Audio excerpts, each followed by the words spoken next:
there is a mystical streak to many of the Blood Angels' doctrines.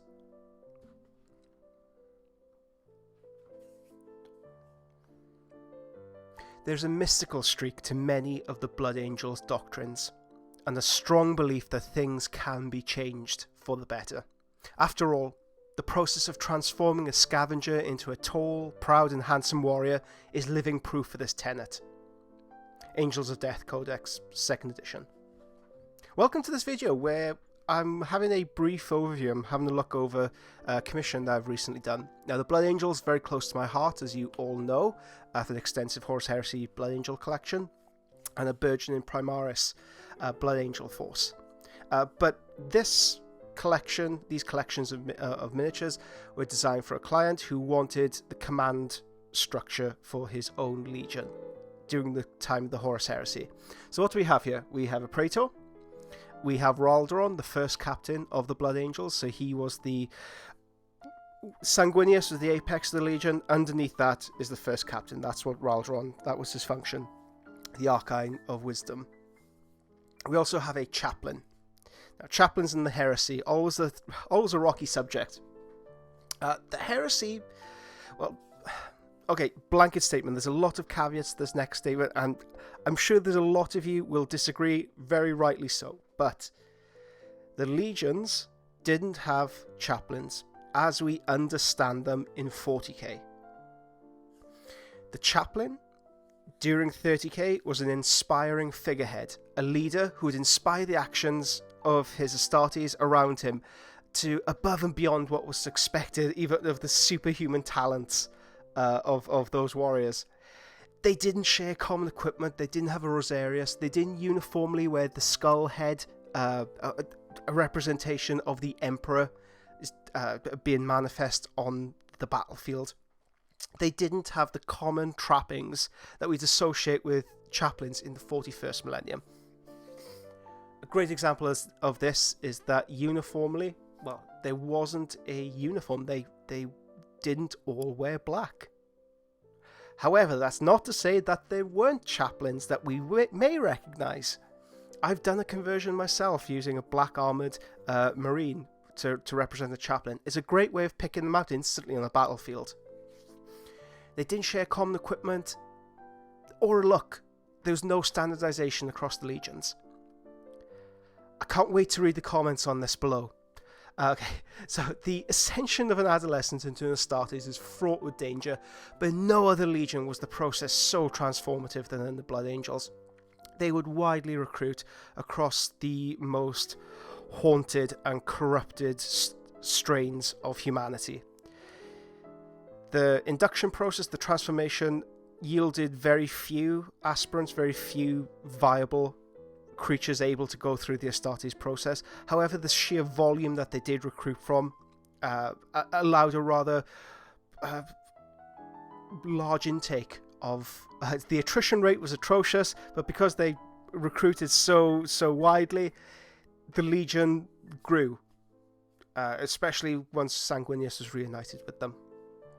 The aspirant would be joined to Sanguinius on a deeper level than the reordering of his genetics.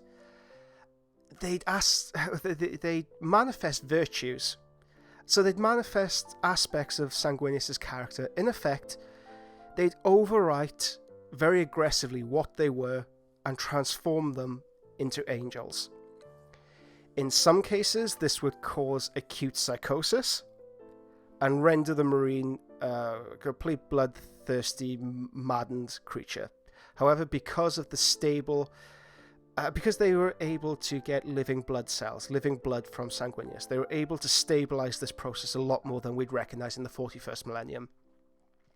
Virtues would manifest themselves in many different areas. For example, Raldron, the Archine of Wisdom, when his potentiality was discovered, he must have been whipped into a command cadre because he was that perfect balance of rage and understanding.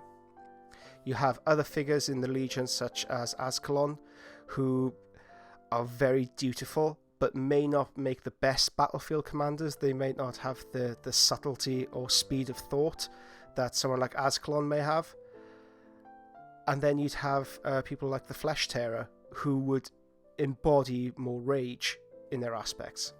The chaplains the chaplain, in this case singular, exhibits the virtue of wrath. It's a dynamism born from the dreaded bloody vigour of the Legion.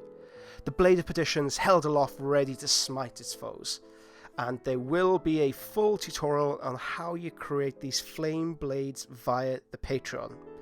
At time of recording, it is not done. However, by the end of September 2020, it will be available.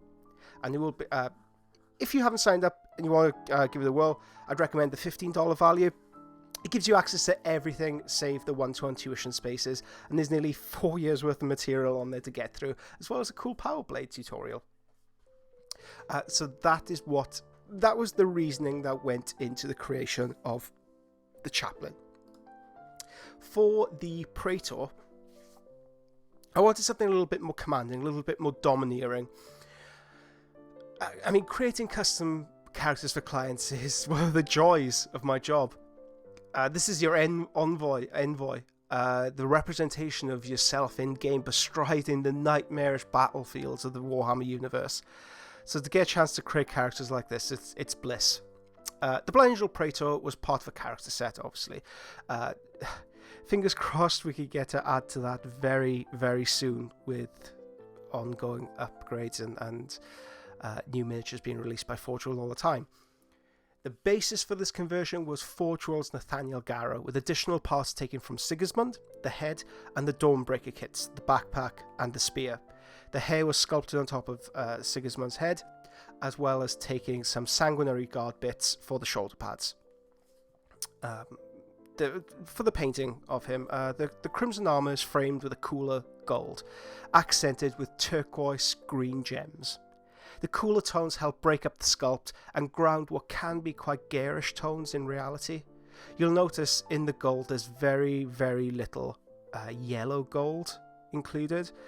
Instead, it runs the gamut from a dark bronze to almost like this light copper colour reflection. So the armour is used, it's pitted, it's in the midst of a battle. And if you would like to learn how to create this miniature, or how to paint Blood Angels in this scheme, there is a full suite. There's an entire course dedicated to the Blood Angels. Not only infantry, but we have tanks, we have Dreadnought, Black Dreadnought on there, and we have the Primarch himself, Sanguinius, Lord of Angels, both in non-metallic and true metallic. We also have a PDF tutorial to accompany that as well. We also have a full Raldoron tutorial and a full custom sculpted Praetor miniature that I did in early 2019, I believe. Yes, early 2019. My bias for Blood Angels very much is reflected in the kind of content that's created on the Patreon. Thank you very much for watching this I guess reflection piece, I should call this. If you have any questions, please leave them below. Otherwise, I'll catch you in the next piece. Thank you.